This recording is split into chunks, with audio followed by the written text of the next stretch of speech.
I'm Lauren. I'm your personal writing coach. Welcome to Writing a Paper, The Basics. Since this is our first time together, I want to give you a full overview of what an academic paper looks like.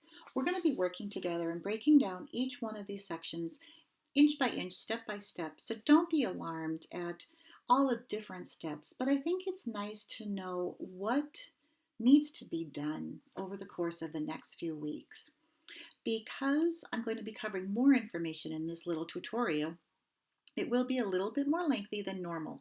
Usually, when I first start getting your papers and I'm analyzing your writing, I'm going to insert at places links to short little tutorials, 2-3 minutes. Sometimes they'll be videos, sometimes it'll be a PowerPoint like this, sometimes it could just be an audio, depending on what you need.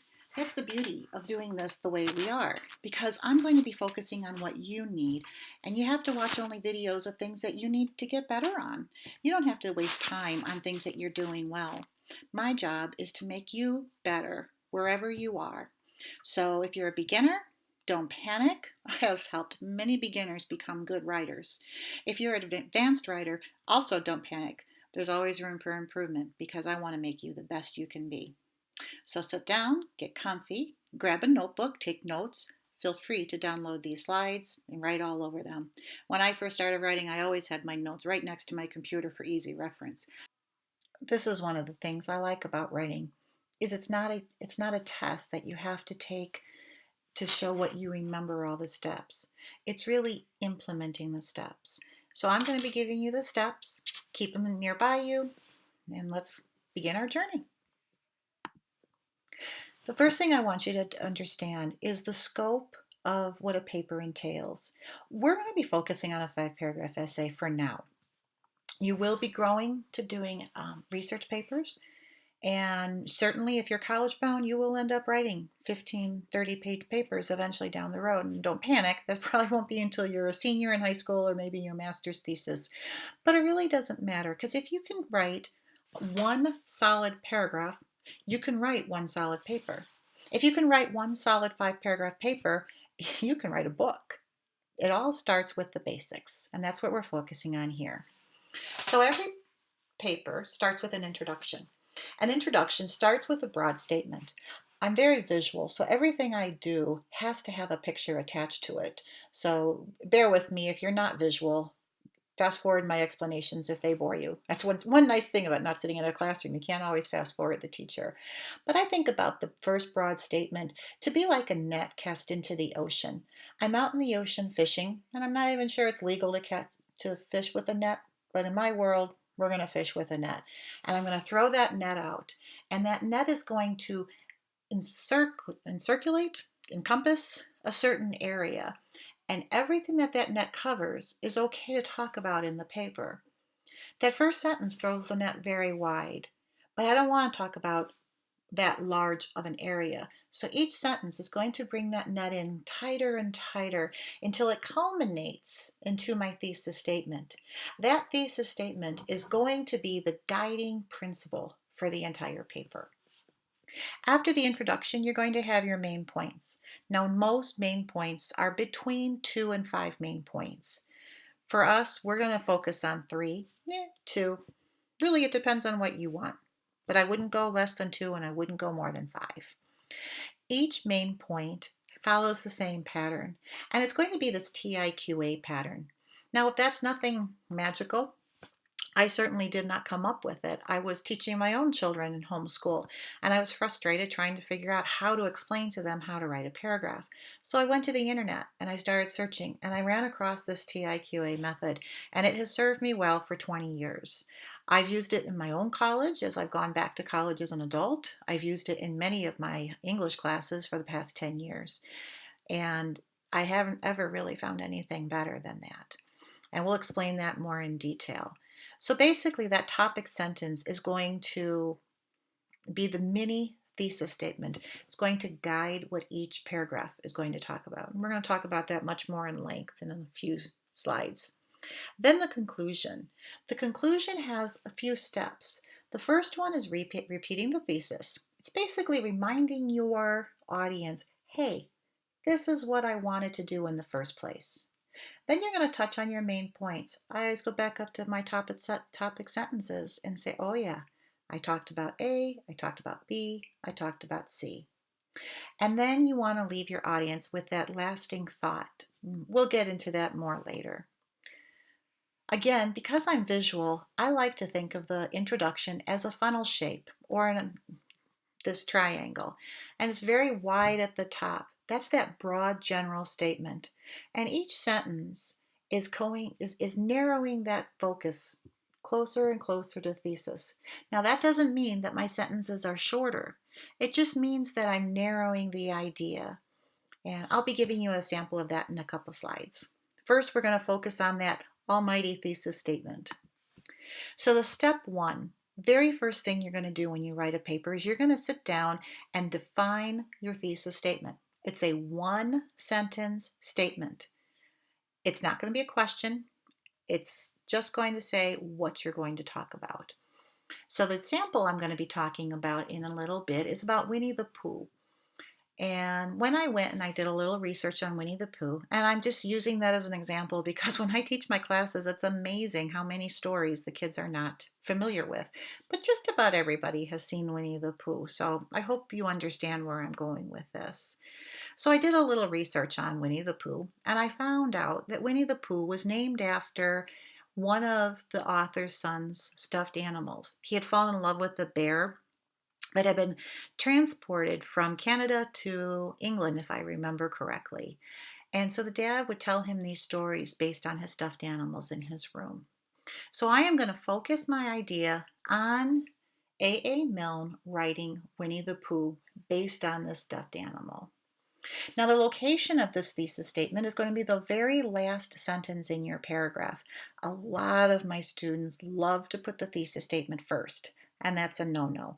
You don't want to come out of the gate swinging. You want to make this a gentle transition from that broad statement slowly down to the thesis statement.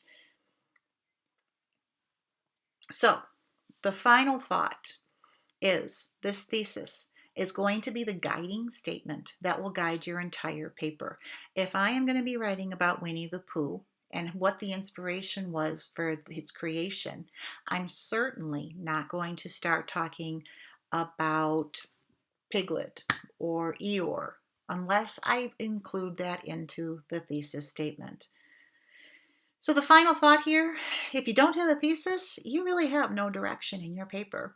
I remember being in school myself and hearing my teacher saying that if I did not have a thesis, I was going to flunk my paper.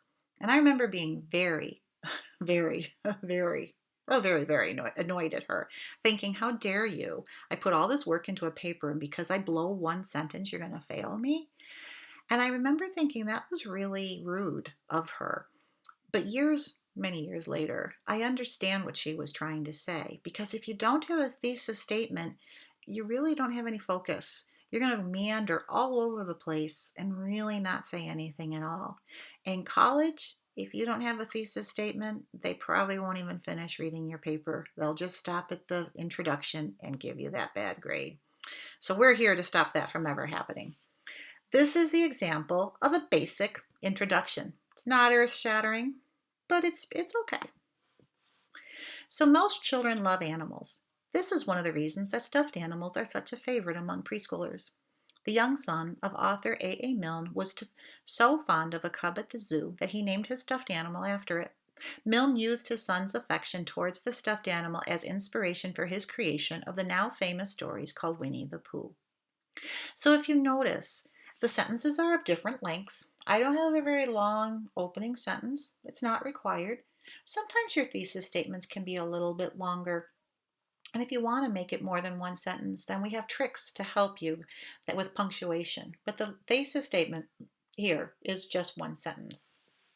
Now let's compare this introduction to one that's not so good. Most children love animals. This is one of the reasons that stuffed animals are such a favorite among preschoolers. A.A. Milne used a bear for the creation of his now famous stories called Winnie the Pooh. Now the level of writing is about the same. The sentence is about the same, but I made a big jump between preschoolers liking stuffed animals And all of a sudden, A.A. Milne using a bear. Well, what bear? Whose bear? Is it a stuffed animal? Is it a real animal? Who the heck is A.A. Milne? It just makes it more complicated. So because I'm visual, I created a couple of different introduction funnels.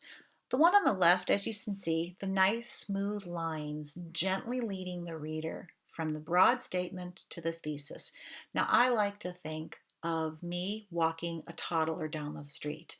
I'm not going to grab that toddler's hands and drag him so that his feet scrape and jump and hop all over the place. I'm going to take baby steps. And that's what's going here. The first step, children love animals. Children love stuffed animals. Milne's son had a stuffed bear, and Winnie the Pooh was modeled after his son's toy.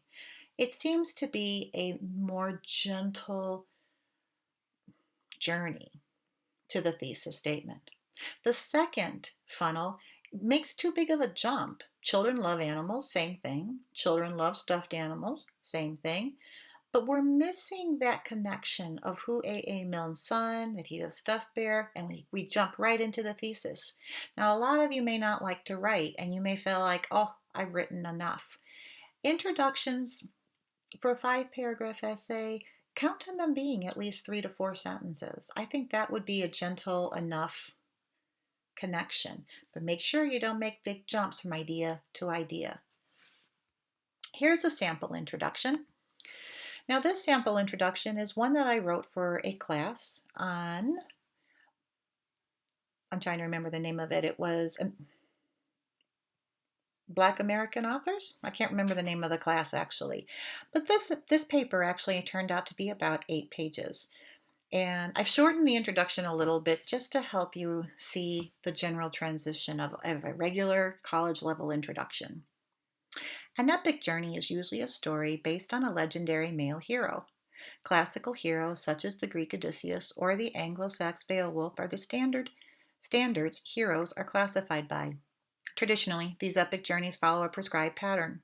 It could be argued that Zora Neale Hurston uses inspiration from her own life to pattern Janie, her female protagonist from her book, Their Eyes Were Watching God, as a feminist hero on a heroic journey which strengthens her into an independent Black woman during an era where there were very few Black women heroes. The yellow sentence is my thesis. Now, this is 3.5 sentences long. It's a little bit long, but it's still one properly constructed sentence. Let's take a look at how that is broken down into my funnel-shaped introduction. First, it said that this paper is going to be talking about epic journeys. The second idea is that we're going to look at classical standards. The third idea, we're going to look at the epic pattern. And finally, Janie is going to be the feminist, independent Black hero. And hopefully, now you were totally unfamiliar with that topic going in. I didn't give you any prep work. So hopefully, even though you are not familiar with this book, you can kind of think, okay, this gal went on some sort of epic heroic journey. She's a girl, not a guy. So we're going to look at that classical hero from a little bit of a different twist. So now we're going to go into the body. The body is writing the topic sentence. Now, the topic sentence is going to be your mini thesis statement. And that statement, just as the thesis statement guided the paper, this topic sentence is going to be a subset. It's going to guide the paragraph. There has to be a direct link from the topic sentence to the thesis statement. So let me show you an example of how that would look written out. If you remember in the yellow, this was my thesis statement from the previous slides. And the 4 main points below it are linked to that thesis statement. And you can see I've color-coded it for you with the green and the blue links. The green link about the heroic journey, and then the black color is the blue color is for the Black women idea. So Hurston's portrayal of Janie as a hero places her as a model for Black women who struggle to find their own identity in a male-dominated world. So we're going to be talking about Janie's role as a hero. We're going to be discussing just the basics of what is going to make her a hero, how she's going to be setting out on this journey. And main point 2, 3, and 4 is going to focus on the different steps, the first, the second, and the third of her heroic journey. Now, if you notice, I'm using sometimes a similar word and sometimes I'm changing it, but it's close enough that when the reader's going by, they're going to say, oh yeah, that was the roadmap that was set before me in the thesis statement. We said that this feminist hero on a heroic journey strengthens her into an independent Black woman. So we know we're going on a heroic journey, and it's going to be focusing on that heroism and on her ethnicity because that's a big part of the book. So each main point is going to be built around this TIQA method. And the TIQA is really just initials for these 4 items: your topic sentence, your introduction to the quote, your quote, and your analysis. So here's the TIQA method. The topic sentence, like we said before, clearly defines the scope of each paragraph. Then you jump right into introducing a quote. Now, you're not going to say, the author says, or Janie said this to tell the reader this. You don't want to do that. You want to just give a gentle enough background information to set up what I'm looking for in the quote. This introduction is always going to end with a comma or a semicolon, never a period. So remember, you're going to give just enough background to set up the quote. You do that because your reader, you cannot assume that your reader has ever read this book. Now, when I'm done reading this paragraph, I don't want to know every detail. I just want to know enough to prove what your topic sentence says. So your quote is going to be taken directly from the source. It'll either be a direct quote or it can be a direct fact. If it's a direct quote, you're going to use quotation marks. If it's a direct fact, you are going to cite your source because you didn't come up with that information yourself. The analysis. The analysis interprets how the quote explains the topic sentence. Think of this as a discussion on the topic. This is where your voice comes in. Sometimes I may type in after your paragraph and say, I'm not hearing your voice. And this is what I mean. In this analysis, this is where you get to shine. The rest of it is just kind of fill in the blanks, kind of like Mad Libs. Remember when you'd put in a noun, a verb, an adverb, an adjective, and then you'd have the story. And depending on what kind of noun, adverb, adjective, or adverb, you come up with a different story. Well, it's the same thing kind of here. You put in a topic sentence. This is what this paragraph is going to talk about. Then you're going to introduce the quote. Then you're going to give a quote.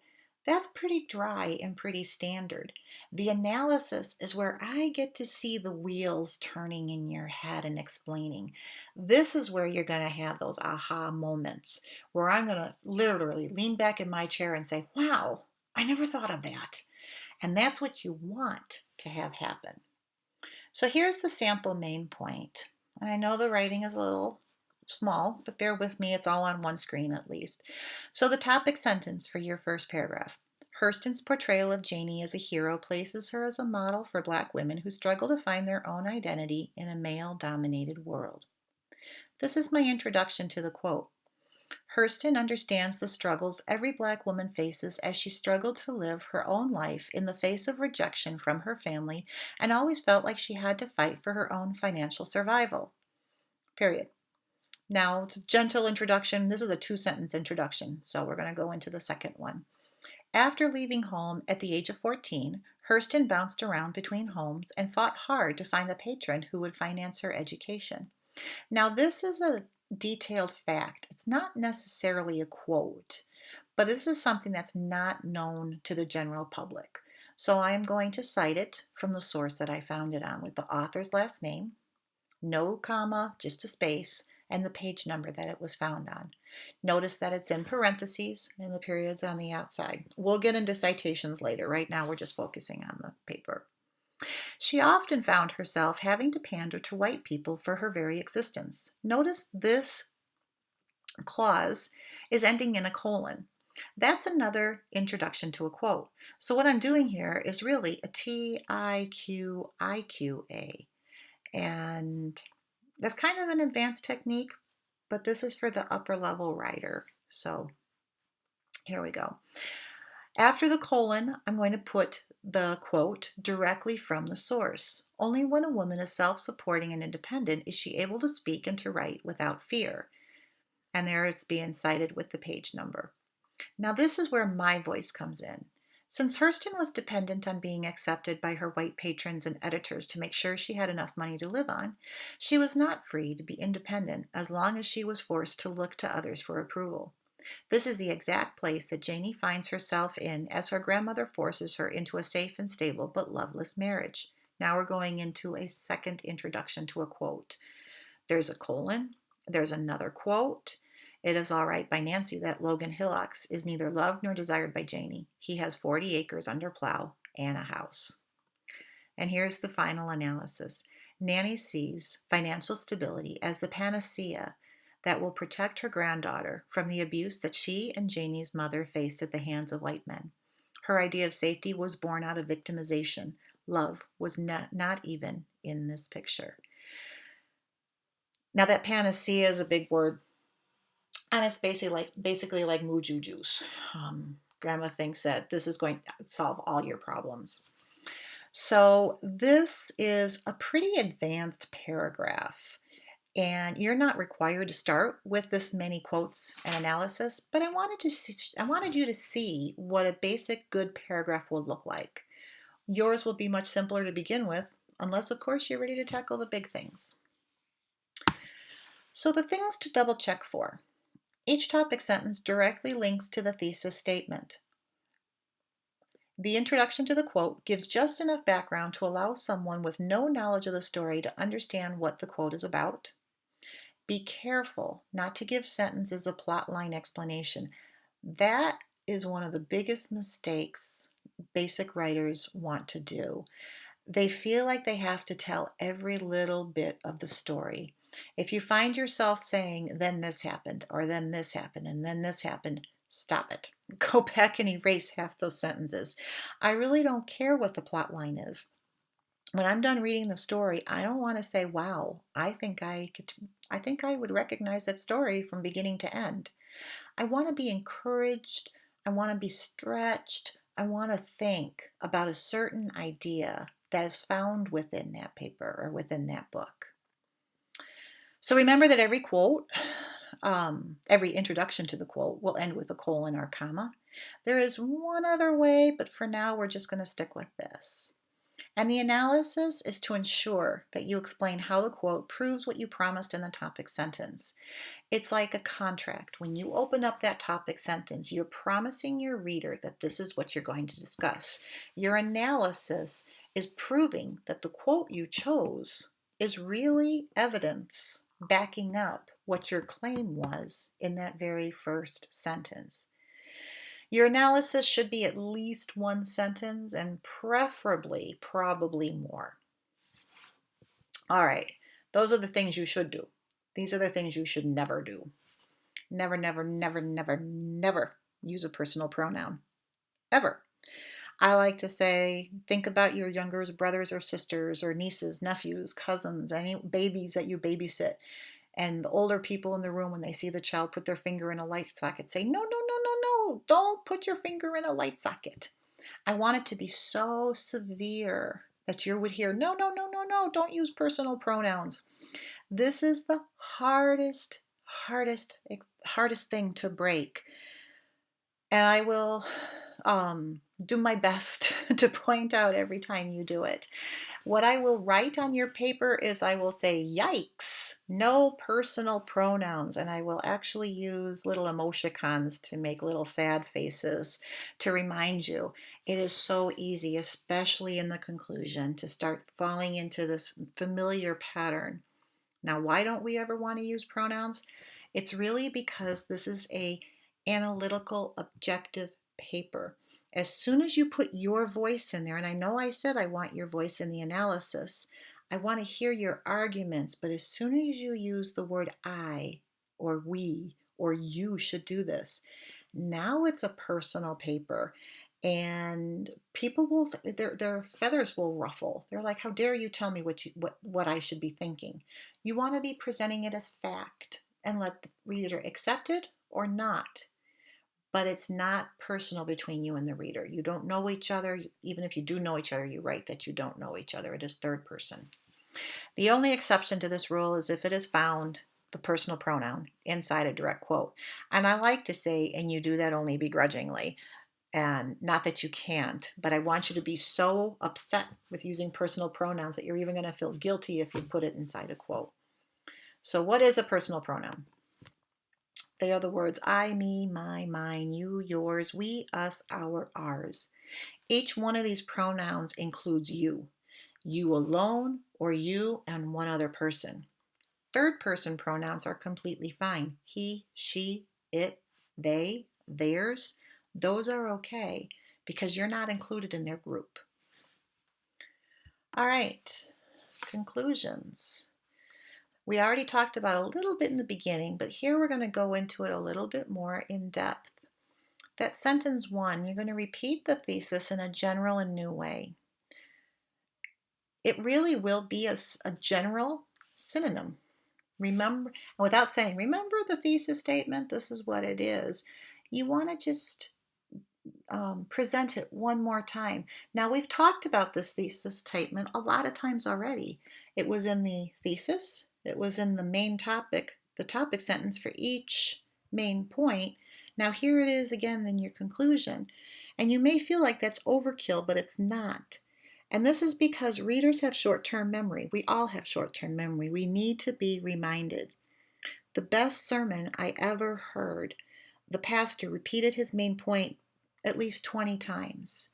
And here it is, 5 years later, and I can repeat his main ideas to you verbatim almost, because he constantly hammered home what his main ideas were.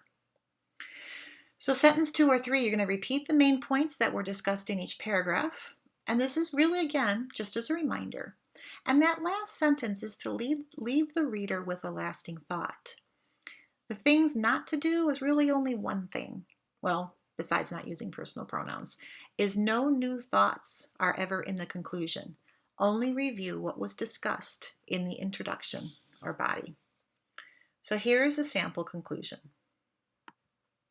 Now again, I've highlighted in green and blue the ideas that came from that thesis statement. Janie's story has ended with her being a true hero, not only in that she completed a journey that transformed her, but also through her story, through her words. This same empowerment would be available to all women, especially those of her own race. She has survived the attempts of her grandmother and her 3 husbands to place her in subjection to their wills. Through her journey, she learned how to love deeply and how to survive without depending on protection from men. Her life is now a testimony to true freedom that is found in living life in strength and on one's own terms. So you have the thesis restated. The green ideas and the blue ideas came from the thesis, and each sentence really reviewed from the main point. And the lasting thought is not in the first person or the second person. I didn't say, now you should live your life on your own terms.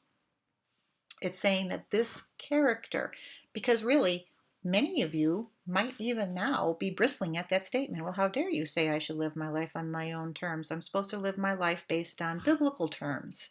Do you see where that would happen? If I said you should do this, your own personal thoughts are coming in here and getting angry with me. And my job is to analyze a book. It's not always to preach a concept that I believe in with all my heart and soul. So by keeping it in that objective voice, I remove myself completely. Okay, so here are your final thoughts on what conclusion should be. And these are really where the most of the common errors come from. 1, you're going to want to lapse into using personal pronouns. I think I've made a pretty big deal about that already. Some of my writers love to give commands or instructions to their readers.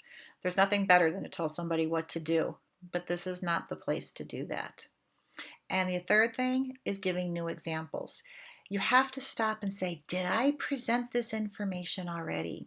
If it's really, really important, you have to go back up to your main points and find a place to put it.